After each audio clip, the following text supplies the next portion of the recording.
Miss CMR జ్యువెలరీలో Akshaya Tritiya వేడుకలు అన్ని రకాల 916 HUID హాల్ మార్క్ బంగారు ఆభరణాలపై తరుగు ఫ్లాట్ 2-12% మాత్రమే. విచ్చేయండి సిఎంఆర్ లెగసీ జ్యువెలరీ. వీగిపోయింది కాబట్టి నెక్స్ట్ పరిస్థితి ఏంటి? అలాగే ఈ మహిళా రిజర్వేషన్ బిల్లు, డీలిమిటేషన్ బిల్లుని రెండింటిని లింక్ చేయడం పైన ప్రతిపక్షాలు చేస్తున్న అభ్యంతరం కరెక్టేనా?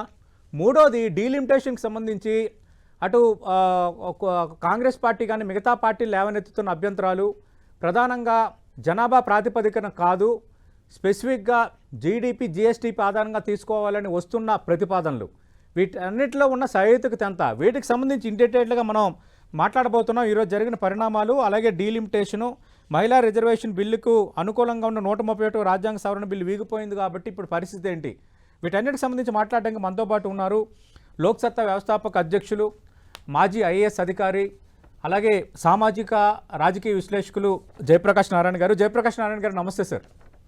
నమస్తే సతీష్. జయప్రకాష్ నారాయణ గారు, ముందుగా మీకు ప్రత్యేక థ్యాంక్స్ సార్, ఎందుకంటే మీరు చాలాసేపు నుంచి వెయిట్ చేస్తున్నారు ఓపిక్గా. జయప్రకాష్ నారాయణ గారు, మనం చూసాం సార్, ఓటింగ్ జరిగింది, 131వ రాజ్యాంగ సవరణ బిల్లు వీగిపోయింది. ఈరోజు జరిగిన పరిణామాలపై ముందు మీ కామెంట్ ఏంటి? ఇప్పుడు ఈ బిల్లు వీగిపోయింది కాబట్టి ఇప్పుడు ఏం జరగబోతుంది సార్? దక్షిణాది రాష్ట్రాలకు గొప్ప అవకాశాన్ని వదులుకున్నాం. నిజంగా నేను నిన్న ఊహించలే సార్. మధ్య మార్గం అన్వేషించే ప్రయత్నం జరిగితే బాగుంటుందని ఆశపడ్డాను. 2026 జనాభా ప్రాతిపదికనట్లయితే దక్షిణాది రాష్ట్రాలు నష్టపోతాయి. ఉదాహరణకి తమిళనాడుకి 8 సీట్లు తగ్గుతాయి ప్రస్తుతం ఉన్న లోక్సభ సంఖ్యలో చూస్తే. మరి కేరళకి 6 సీట్లు తగ్గుతాయి. ఉమ్మడి ఆంధ్రప్రదేశ్ రాష్ట్రం 2 రాష్ట్రాలు కలిపితే బహుశా 4 లేక 5 సీట్లు తగ్గుతాయి. కర్ణాటకకి 2 అనుకుంటా తగ్గుతాయి. కాబట్టి అలా కాకుండా ఇప్పుడు ఎన్ని సీట్లు ఉన్నాయో ఆ సీట్ల ప్రాతిపదికన లోక్సభ సంఖ్య పెంచేట్టయితే ఈ సీట్ల మీద 50% అందరికీ పెరిగేట్టుగా అంకెలతో సహా చెప్పారు. అవసరమైతే రాజ్యాంగ సవరణ పెడతాం, మీరెంత సిద్ధంగా ఉంటారని కూడా చెప్పారు హోంమంత్రి స్పష్టంగా. ఇది ఒక సువర్ణ అవకాశం. మహిళల సంగతి తర్వాత పెడదాం, మహిళల రిజర్వేషన్ తర్వాత పెడదాం. దక్షిణాది రాష్ట్రాలకి ప్రాతినిధ్యం తగ్గుతుందేమో, జనాభా వాటా తగ్గేసరికి అని చెప్పిన భయం ఉన్నది. అనూహ్యంగా భారతీయ జనతా పార్టీ నిజంగా ఉత్తరాది రాష్ట్రాల్లో వాళ్ళకి పట్టు ఎక్కువ ఉన్నది. ఆ రాష్ట్రాల్లో కనుక పార్లమెంటు సంఖ్యాబలం ఎక్కువ ఉంటే వాళ్ళకి లాభం రాజకీయంగా, అయినా కూడా దాన్ని పక్కన పెట్టి అయితే మహిళలు తీసుకురావడం ముఖ్యం ఎట్లా కొట్లా, లేకపోతే దేశ ఐక్యతను కాపాడటం ముఖ్యం, దేశంలో ఉత్తర దక్షిణాది విభజన లేకుండా చేయడం ముఖ్యమని కావచ్చు. దక్షిణాది రాష్ట్రాల్లో దీర్ఘకాలంగా రాజకీయంగా పెరగాలంటే మీ పక్కన భరోసా ఇవ్వాలన్న కారణం కావచ్చు. కారణం ఏదైనా సరే ఇవాళ తాత్కాలిక రాజకీయ ప్రయోజనం కంటే దేశ ప్రయోజనాలను ముందు పెట్టారు చాలా అనూహ్యంగా. మామూలుగా పార్టీలు అలా పెట్టాం. మీకు లాభం ఉన్న చోట సీట్లు పెరగకుండా మీకు లాభం లేని చోట పెరగాలని చెప్పిన ఆశించడం చాలా అరుదుగా జరుగుతుంది. ఏ కారణమన్నా చేశారు. దక్షిణాది రాష్ట్రాలు పార్టీలు పక్షపాతాలు పక్కన పెట్టి ఉన్న సీట్లు ఉన్న ప్రాతినిధ్యాన్ని కాపాడుకోవడానికి సువర్ణ అవకాశం వచ్చింది. వెంటనే దక్షిణాది రాష్ట్రాలు ఆ పార్టీలు మీరు అమెండ్మెంట్ పెడతామని గారు స్పష్టంగా చెప్పారు. నేను చూసాను, మీరంతా చూశారు. అవును. ఇప్పుడు మీరు సిద్ధంగా ఉంటే అమెండ్మెంట్ గంటలో పెడతాను, అమెండ్మెంట్ సిద్ధంగా ఉందన్నారు. అది పెట్టేసి దాని మీద కనుక ఓటు వేసినట్టయితే బ్రహ్మాండంగా ఉండేది. ఒక అవకాశం జారిపోయింది.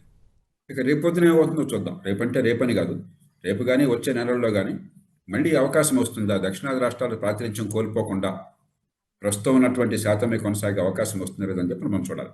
కానీ రాజకీయంగా ఇక జాతీయ స్థాయిలో ప్రభుత్వాన్ని విమర్శించడం అసాధ్యమవుతుంది. మనకి పళ్ళెంలో విస్తరణలో అన్ని పెట్టి కంచంలో అన్ని పెట్టిన తర్వాత వడ్డించే తినడం జాతకాలు లేదని చెప్పంటే మన తప్పు అవుతుంది. ఇక్కడ ఉండేది మహిళల విషయంలో రిజర్వేషన్ ఆగదు. కానీ ఏం జరుగుతుందంటే 543 స్థానాలకి రిజర్వేషన్ జరిగేట్టయితే రేపు పొద్దున సరే సమయం పడుతుంది డీలిమిటేషన్ కోసం, అది దాన్ని కొంచెం వేగరం చేయొచ్చు కావాలంటే. కానీ 543 స్థానాలు అంటే ఏమవుతుంది? ఉన్న స్థానాల్లో ఒక 141, 142 మగవాళ్ళు ప్రస్తుతం ఆక్యుపై చేస్తూ ఎక్కువగా మగవాళ్ళు ఉన్న స్థానాలు మహిళలకు కేటాయించడం జరుగుతుంది. మన మగమహారాలు ఊరుకుంటారా? పంచాయతీలు మున్సిపాలిటీలో మనం ఏం చూస్తున్నాం? వాళ్ళ పదవి పోయేట్టయితే వాళ్ళు ఒప్పుకోకుండా మహిళలు పేరుకుంటారు, కానీ వాళ్ళ కుటుంబం వాళ్ళు వాళ్ళ అనుచరులే ఉంటారు. అందుకని చాలా చోట్ల పంచపతిలు అంటున్నారు. పేరుకు సర్పంచి అక్కడ మహిళలు ఉంటారు.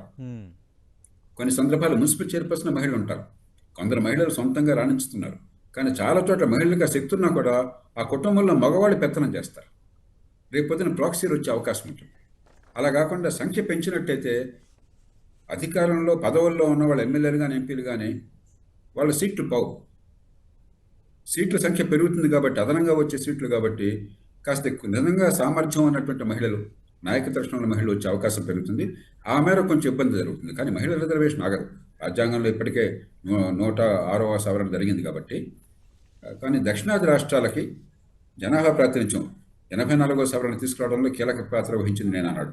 సార్ దక్షిణాది రాష్ట్రాల ప్రాతినిధ్యం తగ్గకుండా జనాభా తమాషాగా దాన్ని కొనసాగించమని ఆనాడు వాజ్పేయి ప్రభుత్వాన్ని ఒప్పించాము. జాతీయ స్థాయిలో రౌండ్ టేబుల్ పెట్టాము. ఎన్నికల సంఘంతోనూ, రాష్ట్ర ఎన్నికల సంఘాలతోనూ, మరి జాతీయ స్థాయిలో ఉన్నటువంటి న్యాయశాఖ మంత్రితోనూ, ఆనాటి హోంశాఖ మంత్రి ఎల్కే అద్వానీ గారితో కూర్చున్నాము. వారంతా అంగీకరించారు. 25 ఏళ్ళు కాక ఒక శాశ్వతమైన అవకాశం దొరికింది మనకి. ఇంకా ఈ దక్షిణాది ప్రాతినిధ్యం తగ్గకుండా ఉంటుందని భరోసా ఇచ్చేది. అది ఎందుకు దారించుకోవడం నాకు అర్థం కావట్లేదు సార్. సంకుచితమైన తాత్కాలిక రాజకీయం కోసం అని చెప్పని మన దక్షిణాది ప్రాంత ప్రయోజనాలు అందరూ ఏమంటున్నారు ఇప్పటిదాకా, అయ్యో మాకు జనాభా అరికట్టడం మాకు పెనాల్టీ వేస్తారా, మాకు సంఖ్యాబలం తీసేస్తారా అని. అవును. అలా కాకుండా రాజ్యాంగ సవరణ ప్రతిపాదిస్తే ఆ అమెండ్మెంట్ కూడా సిద్ధపడితే బహిరంగంగా అది ముందుకు రాకపోవడం నాకు చాలా ఆశ్చర్యంగా ఉన్నది.